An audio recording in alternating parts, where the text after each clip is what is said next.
पूर्णिमा व्रत कथा। द्वापर युग में एक समय की बात है, यशोदा जी ने भगवान श्री कृष्ण से कहा, हे कृष्ण, तुम सारे संसार के उत्पन्न करता, पोषक तथा उसके संहार करता हो। आज कोई ऐसा व्रत मुझसे कहो जिसके करने से मृत्यु लोक में स्त्रियों को विधवा होने का भय न रहे तथा यह व्रत सभी मनुष्यों की मनोकामनाएं पूर्ण करने वाला हो। श्री कृष्ण भगवान ने कहा, हे माता, तुमने अति सुंदर प्रश्न किया है। मैं तुमसे ऐसे ही व्रत को सविस्तार कहता हूँ। सौभाग्य की प्राप्ति के लिए स्त्रियों को 32 पूर्णमासियों का व्रत करना चाहिए। इस व्रत को करने से स्त्रियों को सौभाग्य संपत्ति मिलती है। यह व्रत अचल सौभाग्य देने वाला एवं भगवान शिव के प्रति मनुष्य मात्र की भक्ति को बढ़ाने वाला है। यशोदा मैया ने कहा, हे कृष्ण, सर्वप्रथम इस व्रत को मृत्यु लोक में किसने किया था? इसके विषय में विस्तार पूर्वक मुझसे कहो। श्री कृष्ण भगवान ने कहा कि इस भूमंडल पर एक अत्यंत प्रसिद्ध राजा चंद्रहास से पालित अनेक प्रकार के रत्नों से परिपूर्ण कार्तिका नाम की एक नगरी थी। वहां पर धनेश्वर नाम का एक ब्राह्मण था और उसकी स्त्री अति सुशीला रूपवती थी। दोनों ही उस नगरी में बड़े प्रेम के साथ रहते थे। घर में धन धान्य आदि की कोई कमी नहीं थी। उनको एक बड़ा दुख था कि उनके कोई संतान नहीं थी। इस दुख से वह अत्यंत दुखी रहते थे। एक समय एक बड़ा तपस्वी योगी उस नगरी में आया। वह योगी उस ब्राह्मण के घर को छोड़कर अन्य सब घरों से भिक्षा लेकर भोजन किया करता था। रूपवती से वह भिक्षा नहीं लिया करता था। उस योगी ने एक दिन रूपवती से भिक्षा न लेकर किसी अन्य घर से भिक्षा लेकर गंगा किनारे जाकर भिक्षान को प्रेम पूर्वक खा रहा था कि तभी धनेश्वर ने योगी को यह सब कार्य किसी प्रकार से देख लिया। अपनी भिक्षा के अनादर से दुखी होकर धनेश्वर योगी से बोला, महात्मन, आप सब घरों से भिक्षा लेते हैं परंतु मेरे घर की भिक्षा कभी भी नहीं लेते। इसका कारण क्या है? योगी ने कहा कि निसंतान के घर की भीख पतितों के अन्न के तुल्य होती है और जो पतितों का अन्न खाता है वह भी पतित हो जाता है। चूंकि तुम निसंतान हो अतः पतित हो जाने के भय से मैं तुम्हारे घर की भिक्षा नहीं लेता। धनेश्वर यह बात सुनकर अपने मन में बहुत दुखी हुआ और हाथ जोड़कर योगी के पैरों पर गिर पड़ा और कहने लगा, हे महाराज, यदि ऐसा है तो आप मुझको पुत्र प्राप्ति का उपाय बताइए। आप सर्वज्ञ हैं, मुझ पर अवश्य ही यह कृपा कीजिए। धन की मेरे घर में कोई कमी नहीं है परंतु मैं पुत्र न होने के कारण अत्यंत दुखी हूँ। आप मेरे इस दुख का हरण करें, आप सामर्थ्यवान हैं।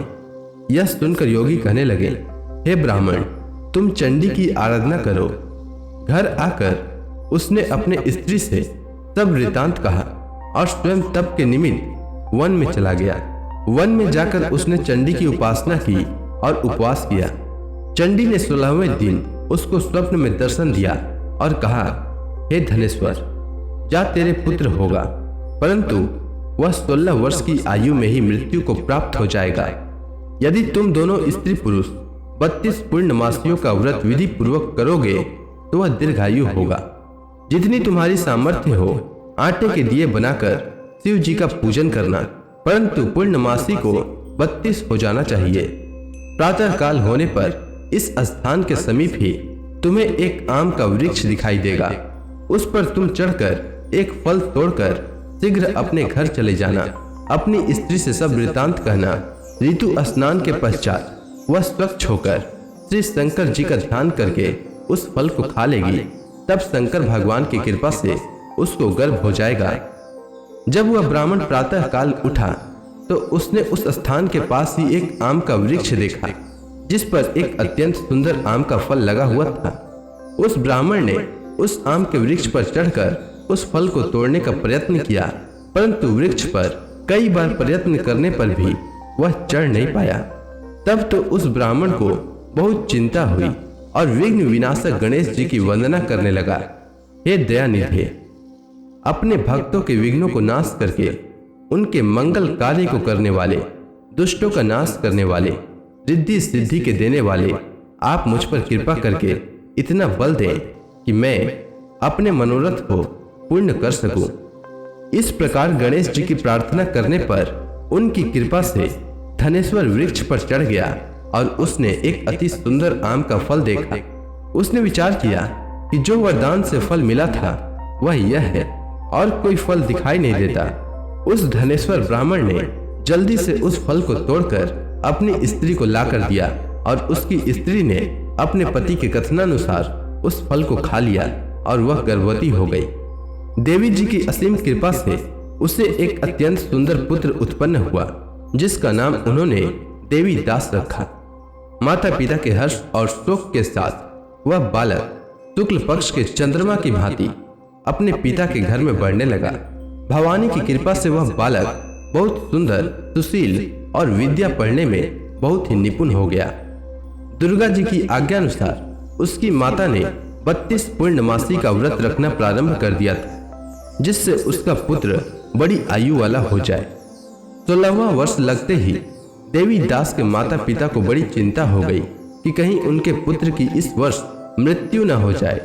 इसीलिए उन्होंने अपने मन में विचार किया कि यदि यह दुर्घटना उनके सामने हो गई तो वे कैसे सहन कर सकेंगे। इसलिए उन्होंने देवी दास के मामा को बुलाया और कहा कि हमारी इच्छा है कि देवी दास 1 वर्ष तक काशी में जाकर विद्या अध्ययन करे और उसको अकेला भी न छोड़ा जाए। इसीलिए साथ में तुम चले जाओ और 1 वर्ष के पश्चात इसको वापस लेकर लौटना। इसके बाद सब प्रबंध करके उसके माता पिता ने काशी जाने के लिए देवी दास को एक घोड़े पर बैठाकर उसके मामा को उसके साथ कर दिया। किंतु यह बात उसके मामा या किसी और से नहीं कही। धनेश्वर ने सपत्नी अपने पुत्र की मंगल कामना तथा दीर्घ आयु के लिए भगवती दुर्गा की आराधना और पूर्णमासियों का व्रत करना आरंभ कर दिया। इस प्रकार बराबर 32 पूर्णमासी का व्रत पूरा किया। कुछ समय पश्चात एक दिन वह दोनों मामा और भांजा मार्ग में रात्रि बिताने के लिए किसी ग्राम में ठहरे हुए थे। उस दिन उस गांव में एक ब्राह्मण की अत्यंत सुंदरी, सुशीला, विदुषी और गुणवती कन्या का विवाह होने वाला था। जिस धर्मशाला के अंदर वर और उसकी बारात ठहरी हुई थी उसी धर्मशाला में देवी दास और उसके मामा भी ठहरे हुए थे। संयोगवश कन्या को तेल आदि चढ़ाकर मंडप आदि का कृत्य किया गया तो लग्न के समय वर को धनुर्वात हो गया।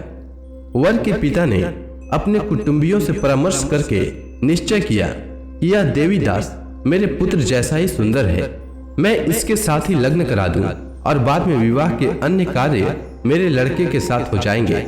ऐसा सोचकर देवी दास के मामा से जाकर बोला कि तुम थोड़ी देर के लिए अपने भांजे को हमें दे दो जिससे विवाह के लग्न का सब कृत्य सुचारू रूप से हो जाए। तब उसका मामा कहने लगा कि जो कुछ भी मधु पर्क आदि कन्यादान के समय वर को मिले वह सब हमें दे दिया जाए तो मेरा भांजा इस बारात का दूल्हा बन जाएगा। यह बात वर के पिता ने स्वीकार कर लेने पर उसने अपना भांजा वर बनने को भेज दिया और उसके साथ सब विवाह कार्य रात्रि में विधि पूर्वक संपन्न हो गया। पत्नी के साथ वह भोजन न कर सका और अपने मन में सोचने लगा कि न जाने यह कैसी स्त्री होगी। वह एकांत में इसी सोच में गर्म निश्वास छोड़ने लगा तथा उसकी आंखों में आंसू भी आ गए। तब वधू ने पूछा कि क्या बात है, आप इतने उदासीन व दुखी क्यों हो रहे हैं।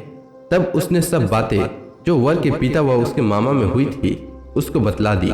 तब कन्या कहने लगी, यह ब्रह्म विवाह के विपरीत हो कैसे सकता है। देव, ब्राह्मण और अग्नि के सामने मैंने आपको ही अपना पति बनाया है, इसलिए आप ही मेरे पति हैं। मैं आपकी ही पत्नी रहूंगी, किसी अन्य की कदापि नहीं।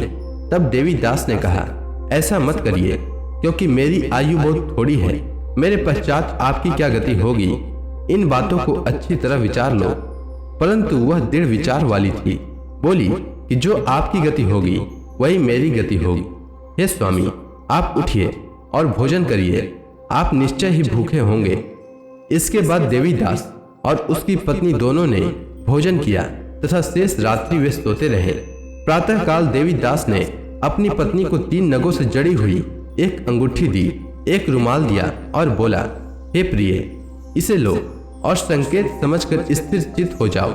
मेरा मरण और जीवन जानने के लिए एक पुष्प वाटिका बना लो, उसमें सुगंधी वाली एक 9 मल्लिका लगा दो। उसको प्रतिदिन जल से सींचा करो और आनंद के साथ खेलो कूदो तथा उत्सव मनाओ। जिस समय और जिस दिन मेरा प्राण अंत होगा, ये फूल सूख जाएंगे, और जब ये फिर हरे हो जाएं, तो जान लेना कि मैं जीवित हूँ। यह बात निश्चय करके समझ लेना, इसमें कोई संशय नहीं है। यह समझाकर वह चला गया। प्रातः काल होते ही वहां पर गाजे बाजे बजने लगे, और जिस समय विवाह के कार्य समाप्त करने के लिए वर तथा सब बाराती मंडप में आए, तो कन्या ने वर को भली प्रकार से देखकर अपने पिता से कहा, यह मेरा पति नहीं है। मेरा पति वही है जिसके साथ रात्रि में मेरा पानी ग्रहण हुआ था। इसके साथ मेरा विवाह नहीं हुआ है। यदि यह वही है तो बताए कि मैंने इसको क्या दिया। मधुपर्क और कन्यादान के समय जो मैंने भूषण आदि दिए थे उन्हें दिखाए, तथा रात में मैंने क्या गुप्त बातें कही थी वह सब सुनाए। पिता ने उसके कथनानुसार वर को बुलवाया। कन्या की यह सब बातें सुनकर वह कहने लगा कि मैं कुछ नहीं जानता। इसके पश्चात लज्जित होकर वह अपना मुंह लेकर चला गया, और सारी बारात भी अपमानित होकर वहां से लौट गई। भगवान श्री कृष्ण बोले, हे माता, इस प्रकार देवीदास काशी विद्या अध्ययन के लिए चला गया। जब कुछ समय बीत गया तो काल से प्रेरित होकर एक सर्प रात्रि के समय उसको डसने के लिए वहां पर आया। उस विषधर के प्रभाव से उसके शयन का स्थान चारों ओर से विष की ज्वाला से विषैला हो गया, परंतु व्रत राज के प्रभाव से उसको काटने न पाया, क्योंकि पहले ही उसकी माता ने 32 पूर्णिमा का व्रत कर रखा था। इसके बाद मध्याह्न के समय स्वयं काल वहां पर आया और उसके शरीर से उसके प्राणों को निकालने का प्रयत्न करने लगा, जिससे वह मूर्छित होकर पृथ्वी पर गिर पड़ा। भगवान की कृपा से उसी समय पार्वती जी के साथ श्री शंकर जी वहां पर आ गए। उसको मूर्छित दशा में देखकर पार्वती जी ने भगवान शंकर से प्रार्थना की कि हे महाराज, इस बालक की माता ने पहले 32 पूर्णिमा का व्रत किया था, जिसके प्रभाव से हे भगवान आप इसको प्राण दान दें। भवानी के कहने पर भक्त वत्सल भगवान श्री शिव जी ने उसको प्राण दान दे दिया। इस व्रत के प्रभाव से काल को भी पीछे हटना पड़ा और देवी दास स्वस्थ होकर बैठ गया। उधर उसकी स्त्री उसके काल की प्रतीक्षा किया करती थी। जब उसने देखा कि उस पुष्प वाटिका में पत्र पुष्प कुछ भी नहीं रहे, तो उसको अत्यंत आश्चर्य हुआ, और जब वह वैसे ही हरी भरी हो गई तो वह जान गई कि वह जीवित हो गए। यह देखकर वह बहुत प्रसन्न मन से अपने पिता से कहने लगी कि पिताजी, मेरे पति जीवित हैं, आप उनको ढूंढिए। जब 16वां वर्ष व्यतीत हो गया तो देवी दास भी अपने मामा के साथ काशी से चल दिया। इधर उसके ससुर उसको ढूंढने के लिए अपने घर से जाने वाले ही थे कि वह दोनों मामा भांजा वहां पर आ गए। उसको आया देखकर उसका ससुर बड़ी प्रसन्नता के साथ अपने घर में ले गया। उस समय नगर के निवासी भी वहां इकट्ठे हो गए और सबने निश्चय किया कि अवश्य ही इसी बालक के साथ इस कन्या का विवाह हुआ था। उस बालक को जब कन्या ने देखा तो पहचान लिया और कहा कि यह तो वही है जो संकेत करके गया था। तदुपरांत सभी कहने लगे कि भला हुआ जो यह आ गया, और सब नगरवासियों ने आनंद मनाया। कुछ दिन बाद देवीदास अपनी पत्नी और मामा के साथ अपने ससुर के घर से बहुत सा उपहार आदि लेकर अपने घर के लिए प्रस्थान किया। जब वह अपने गांव के निकट आ गया तो कई लोगों ने उसको देखकर उसके माता पिता को पहले ही जाकर खबर दे दी कि तुम्हारा पुत्र देवीदास अपनी पत्नी और मामा के सहित आ रहा है। ऐसा समाचार सुनकर पहले तो उन्हें विश्वास ही नहीं हुआ, किंतु जब और लोगों ने भी आकर उनकी बात का समर्थन किया तो उनको बड़ा आश्चर्य हुआ। लेकिन थोड़ी देर में देवीदास ने आकर अपने माता पिता के चरणों में अपना सिर रखकर प्रणाम किया, और उसकी पत्नी ने अपने सास ससुर के चरणों को स्पर्श किया तो माता पिता ने अपने पुत्र और पुत्र वधू को अपने हृदय से लगा लिया, और दोनों की आंखों में प्रेम आंसू बह चले। अपने पुत्र और पुत्र वधू के आने की खुशी में धनेश्वर ने बड़ा भारी उत्सव किया और ब्राह्मणों को भी बहुत सी दान दक्षिणा देकर प्रसन्न किया। श्री कृष्ण जी कहने लगे कि इस प्रकार धनेश्वर 32 पूर्णिमाओं के व्रत के प्रभाव से पुत्रवान हो गया। जो भी स्त्रियां इस व्रत को करती हैं वे जन्म जन्मांतर में वैधव्य का दुख नहीं भोगती और सदैव सौभाग्यवती रहती है। यह मेरा वचन है। इसमें कोई संदेह नहीं मानना। यह व्रत पुत्र पौत्रों को देने वाला तथा संपूर्ण मनोकामनाओं को पूर्ण करने वाला है। 32 पूर्णिमाओं के व्रत करने से व्रती की सब इच्छाएं भगवान शिव जी की कृपा से पूर्ण हो जाती है, इसमें कोई भी संदेह नहीं है। तो इसी के साथ पूर्णिमा व्रत कथा पूर्ण होती है। तो प्रेम से बोली भगवान विष्णु की जय, श्री कृष्ण भगवान की जय, लक्ष्मी माता की जय, तुलसी माता की जय, समस्त देवी देवताओं की जय।